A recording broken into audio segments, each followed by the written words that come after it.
के पेड़ पर जादुई बैंगन। मचलापुर नामक एक गांव था जहां रोहित अपने परिवार के साथ बहुत खुशी से रह रहा था। उसके परिवार में उसकी मां प्रभा, बहन सौम्या और बड़ा भाई राकेश और भाभी नीता थी। रोहित पेशे से किसानी करता था। वह कम पढ़ा लिखा भी था, पर उसका भाई राकेश, उसने शहर जाकर पढ़ाई की थी। इसी बात का उसे घमंड था। वह घमंड उसकी पत्नी में भी था।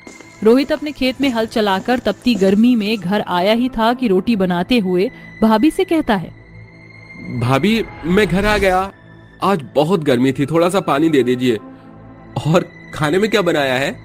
देवर जी, मैं आपकी नौकरानी नहीं हूँ, तो पानी आप खुद पी लीजिए। और खाना मैंने आपके लिए बनाया नहीं है। मैंने सिर्फ राकेश जी और माँ जी का ही खाना बनाया है। बाकी आप अपनी बहन का भी खुद बना लेना, मुझे और भी काम है। जब देखो भाभी भाभी करके नौकर बनाने का काम करवाता है। जी भाभी। थका हारा खेत से घर आकर रोहित पानी पीकर खुद चूल्हे पर टेढ़ी मेढ़ी रोटी बनाता है तो उसकी बहन कहती है, अरे भैया, आप ये क्या कर रहे हो? मैं बना देती हूँ खाना, आप वैसे भी थक चुके हो। वैसे भैया, भाभी इतनी बेरुखी क्यों करती हैं हमसे? घर के काम में भी हाथ भी नहीं बटाती, सिर्फ अपना काम करती हैं। कोई बात नहीं सौम्या, हम छोटे हैं। तभी सौम्या रोटी बनाकर अपने भाई को खिला देती है, जहां भाई भी उसे अपने हाथ से खाना खिलाता है। और घर की बड़ी बहू घमंडी होने के कारण आलसी भी थी। उसे किसी के जज्बातों से कोई मतलब नहीं था, सिर्फ अपने पति से मतलब रखती थी। कभी कभी तो सौम्या रोहित को वो यूं ही सुना दिया करती थी।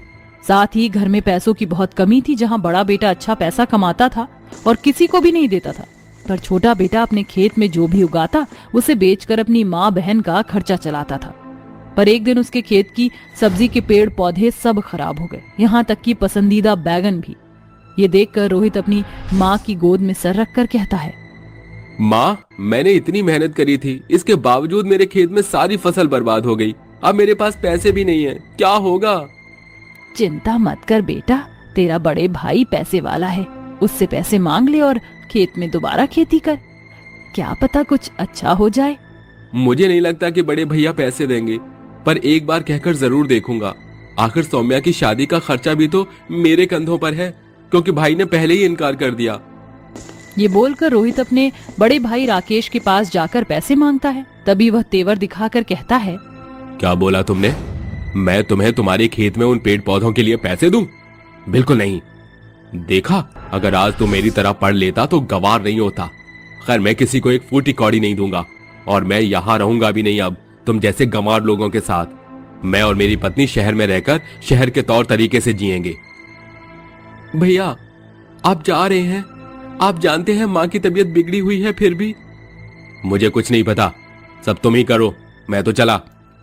अगले 2 दिन में ही राकेश अपना सामान बांधकर पत्नी के साथ शहर की ओर रवाना हो जाता है।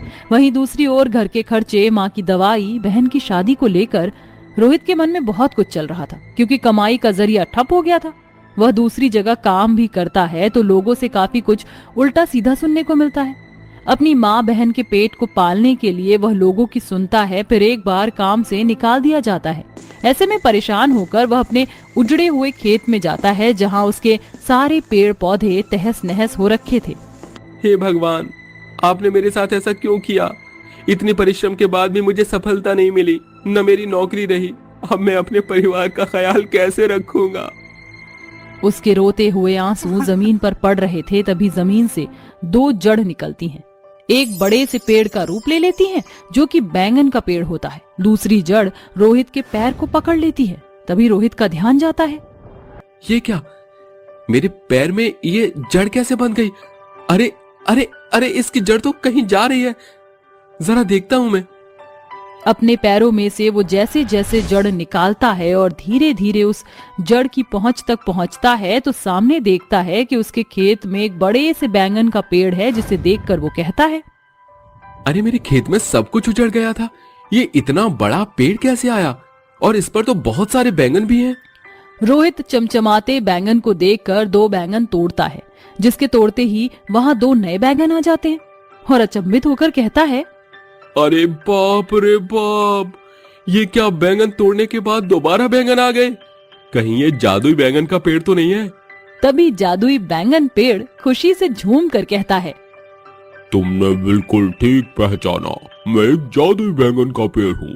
तुम इतने हताश परेशान थे कि तुम्हारे आंसुओं से मैं पिघल गया और मेरी जड़ जमीन से निकलकर एक बड़े जादुई बैंगन के पेड़ में तब्दील हो गई। अब तुम जितने मर्जी चाहो इस बैंगन को तोड़ सकते हो, ये कभी खत्म नहीं होंगे, न खराब होंगे। इन्हें बेचकर तुम अपने घर की सारी स्थिति ठीक कर सकते हो। अरे सच में? मुझे तो यकीन ही नहीं हो रहा। मेरी मदद करने के लिए बहुत बहुत शुक्रिया। फिर रोहित जादुई बैंगन को तोड़कर अपने गमछे में रखता है। तभी पेड़ पर और बैंगन आ जाते हैं। जादुई बैंगन पेड़ का शुक्रिया अदा करके वो घर पर बैंगन ले जाता है। ये देखकर माँ और बहन कहती हैं, भैया इतने सारे बैंगन कहाँ से लाए? तुम पर तो पैसे नहीं थे। हाँ बेटा, बताना, अभी तक तो तेरे हाथ खाली थे, अचानक कैसे भर गए? माँ ये समझ लो भगवान ने हमारी सुन ली। मेरे खेत में जादुई बैंगन का पेड़ उगा है, जिससे अब हम अच्छी जिंदगी काटेंगे।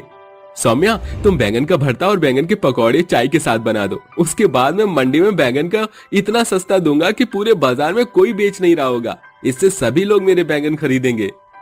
अरे वाह बेटा, ये तो बहुत अच्छी तरकीब है। कुछ ही देर बाद तीनों मिलकर बैंगन के पकौड़े का नाश्ता करते हैं। उसके बाद रोहित मंडी में ढेर सारे बैंगन लेकर बेचने के लिए निकल जाता है। बैंगन ले लो, बैंगन 10 रुपए किलो, सस्ते ताजा ताजा बैंगन ले लो। बड़े बैंगन, छोटे बैंगन, बनाओ इसका भरता, पकौड़ा, सब्जी, अचार। बैंगन बैंगन। अरे आप तो बहुत सस्ते बैंगन दे रहे हो, जरा 1 किलो दे दीजिए। क्या इतने सस्ते बैंगन? मुझे तो 2 किलो दे दीजिए भाई साहब। ये लीजिए आपके बैंगन। कुछ ही देर में एक एक करके रोहित के सारे बैंगन खत्म हो जाते हैं। वह दोबारा से जादुई पेड़ से बैंगन तोड़कर लाता है और मंडी में बेचता है। सस्ते के कारण फिर से बैंगन खत्म करके वह अपने घर लौट आता है, जहां उसकी पहली कमाई बहुत ज्यादा होती है। इससे तीनों खुश हो जाते हैं। इसी तरह रोहित जादुई बैंगन पेड़ की मदद से रोज बैंगन बेचता है, जिससे उसे काफी मुनाफा होता है। 6 महीने बाद पैसे इकट्ठे करके वह अपनी बहन की शादी एक अच्छे घर में करा देता है। वहीं दूसरी ओर अपनी माँ का इलाज भी करवा देता है, जिसके बाद उसकी माँ स्वस्थ हो जाती है। तभी प्रभा कहती है, बेटा तूने अपने भाई के जितना पढ़ा लिखा ना होने के बाद भी इतनी परिश्रम और सफलता प्राप्त की है। मैं बहुत खुश हूँ और अपनी बहन की शादी भी कर दी। मैं भी ठीक हूँ। तू अपने ऊपर भी ध्यान दे, मैं भी अपनी बहू पर हुक्म चलाऊं। बड़ी बहू बेटों ने तो वो रूप दिखाया जो मैं कभी सोच भी नहीं सकती थी। क्या बोलूं माँ, आप ही कोई अच्छी सी लड़की देख लो जिससे मैं शादी कर सकूं। ठीक है बेटा। ये कहकर प्रभा रोहित के लिए लड़की ढूंढती है। वहीं दूसरी ओर रोहित जादुई बैंगन पेड़ से बैंगन को बेच देता है। उन पैसों से वह गरीब लोगों की मदद करता है और उन्हें भी खाने के तौर पर बैंगन बांट देता है। वह किसी को भी अपने घर से खाली हाथ नहीं भेजता था। शुभ मुहूर्त देखकर प्रभा अपने बेटे रोहित की शादी सुप्रिया नाम की सुशील लड़की से करा देती है, जिसके बाद सुप्रिया घर की सारी जिम्मेदारी संभालती है और रोहित एक अच्छा खासा व्यापारी बनकर खुशी खुशी रहता है।